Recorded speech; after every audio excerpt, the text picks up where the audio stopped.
Each time I come to church to film these reflections for you, there are historical documents here to greet me. Last year, on March 10th to be specific, you decided to honor the shelter-in-place guidance by beginning to meet online.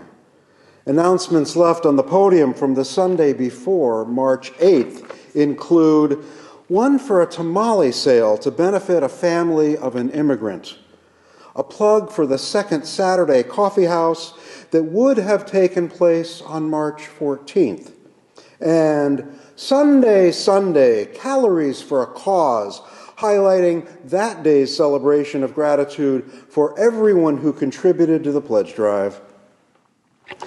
Every time I find them here to greet me, a bittersweet smile comes to my face.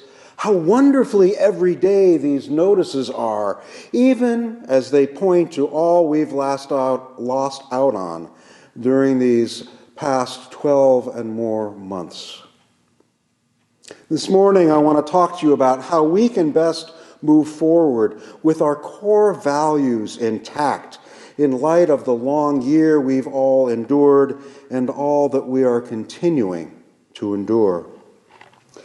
In the last 2 weeks, other church staff, board members, and I have taken part in a series of conversations sponsored by the Mid-America region of the Unitarian Universalist Association on how we can most safely return to in-person worship and other church activities.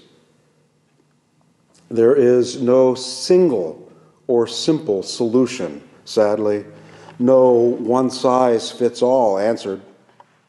If we have learned or been reminded of anything in these last months, it is that everything that makes up our common humanity, ambition, love, hope, that for all our strengths, we are also inherently vulnerable.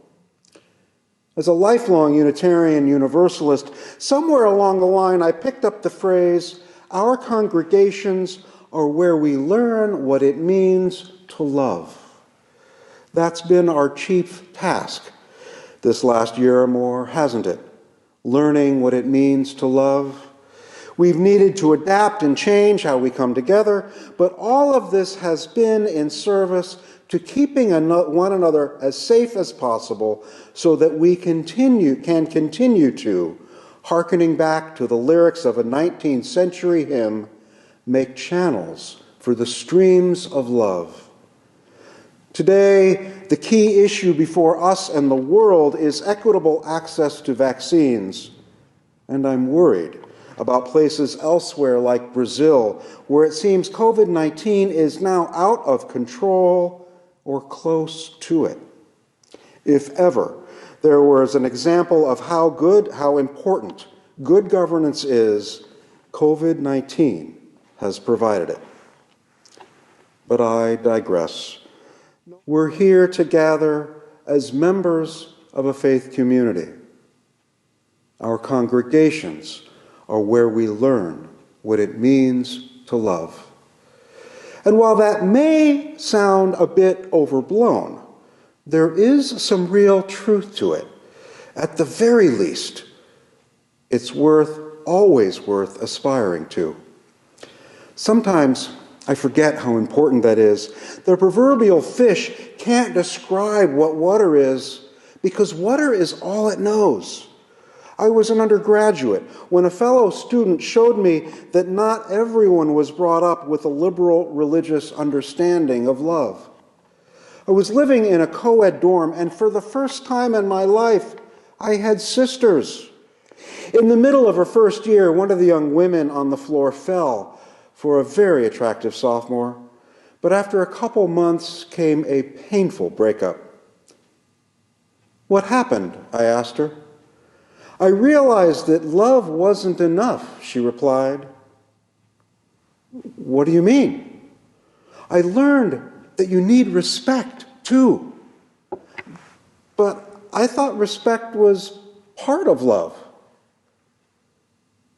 In response, her face took on the classic features of abject befuddlement.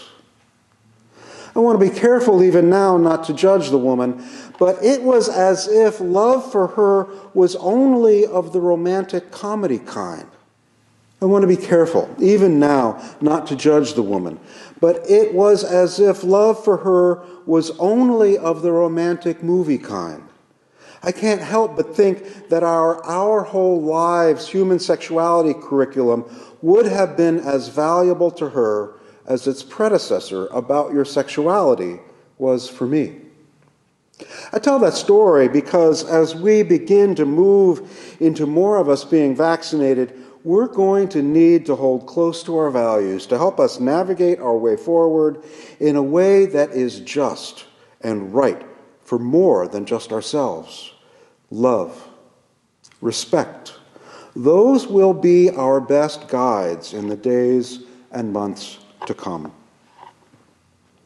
This last Thursday, I took part in a monthly series of Zoom conversations with faith leaders hosted by Racine Mayor Corey Mason.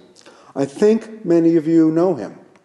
This month, the mayor invited Community Health Nursing Director Bobby Fergus to join us. She reported that to date, 24.6 of Racine County adults have had at least one COVID-19 vaccination dose. And while she declined to offer any specific number when asked at what point we could consider herd immunity in place, she did state that the goal is for 80% of the population to be vaccinated. Mayor Mason added that with the number of children and youth in our larger community, that means every adult in the county will need the vaccine. We have a ways to go. And as I think I've mentioned before, my wife Ann has been working for the University of Wisconsin as a COVID-19 contract tracer. Last week, she had a client who's just came down with the disease, even though the woman worked in healthcare and was vaccinated right off the start late last year. Cases like this should prove extremely rare, but they have, and they will continue to happen. Here at OBUC, we have a task force working on a plan to reopening based on public health guidelines and the particulars of our physical space. And as Susan Frederick Gray, who provided our reading earlier, stated in an email she sent out this past Thursday, navigating this in-between time will be even more challenging than dealing with the early days of the pandemic. Those who are vaccinated may wish to start gathering in person sooner. Each person and family will have different levels of risk and risk tolerance. As leaders, we have to navigate complex decisions, taking into account care for the whole of our communities within and beyond our congregations. She concludes, our priority continues to be abiding care for the most vulnerable within and beyond our congregations. We have to make these decisions as members of communities of faith. No one is going to get everything they want. The sacrifices we have had to make are not over. That said, once we can again meet together in person, to the extent that our decisions have been in service to the welfare of all, we'll be able to take justifiable pride in all of the sacrifices we have made. One result of our ethic of respect and safety will likely mean that our congregations may be among the last public institutions to reopen fully. We will need to be prepared for that and remain committed to our values as we stay the course in order to keep the whole of our communities as safe as we can. While we will continue to follow the science, we also need to acknowledge that the science is still developing. Like in so much of life, we're still learning as we go. And there is one other facet I need to highlight amid all of this.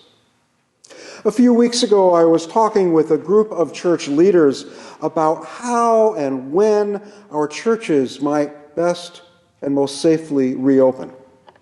When we came to the end of what we knew and could imagine about protocols, indicators, and intensive care capacity, we began talking about how we might celebrate being back together once more, because we are going to need that kind of celebration. These were some of the comments that were raised during that conversation. We should let the children wear pajamas on that first Sunday back. Heck, why only the kids? Would the adults go for it? Would the minister? I loved the energy, but that last one is not going to happen. But perhaps not for the reasons some might expect. At least, not for all the reasons some might expect. During the conversation, it hit me. We need to laugh and to celebrate, yes. And we also have to cry. I remembered a passage in a novel I read years ago that moved me then and still stops me in my tracks today.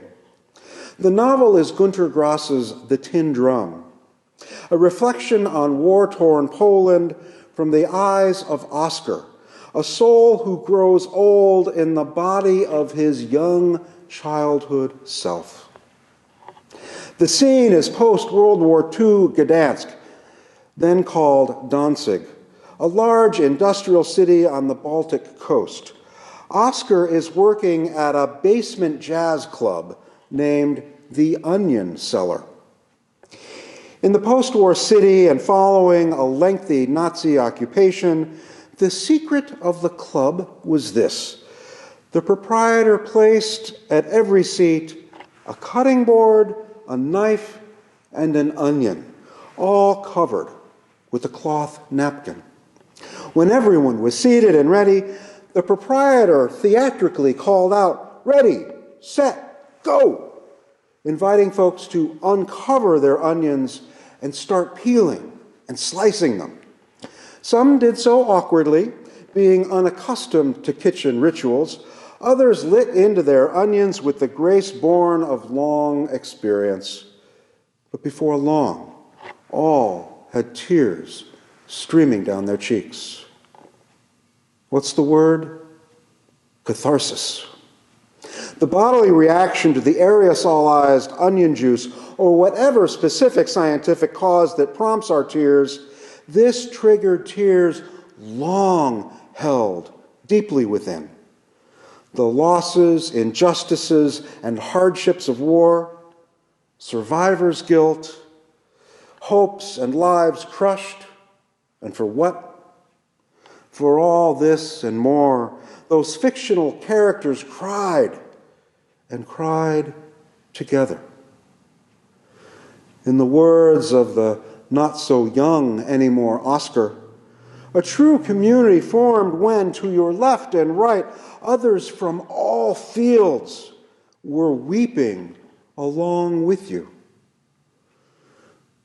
While I know that we all grieve in different ways, and in different ways at different times in our lives, I also know that we have much to grieve from all that we've gone through this last year or more.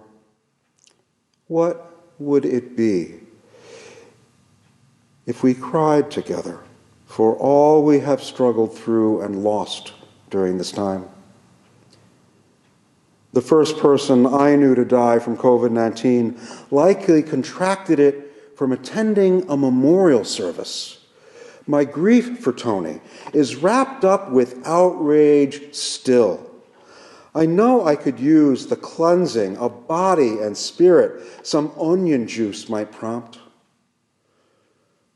There will be no Armistice Day with this virus, no date in which final victory will be declared. Instead, there will be booster vaccinations and an achingly slow journey in which humans adapt and COVID-19 becomes finally, hopefully, like a flu. Just over a month ago now, our denomination issued guidance on returning to in-person gatherings. The conclusion puts it this way: as the pandemic continues to play out, we will continue to face uncertainty. The best we can do at any given time is to lean into our values as well as draw on the gifts and wisdom of our own people. The wisdom of our own people. Like these words on what love is from my colleague Jan Carlson Boll, I'm afraid I probably shared them with you before. Love is knotted and gnarled, like an old tree fighting with the wind, like branches too brittle for their own good, like roots that relentlessly inform how deeply we can trust and how freely we can forgive. That's the kind of tenacious love that will best serve us in the weeks and months to come. A generous love with deep-seated roots, able to trust and forgive ourselves and one another. A love based on a wide and deep foundation of respect. We have lost much and many during these last 12 or so months, and we're not out of the proverbial woods yet. But together, we can get there. We will get there, with one another at our side and with our faith communities vibrant and welcoming to all. May it be so. Amen.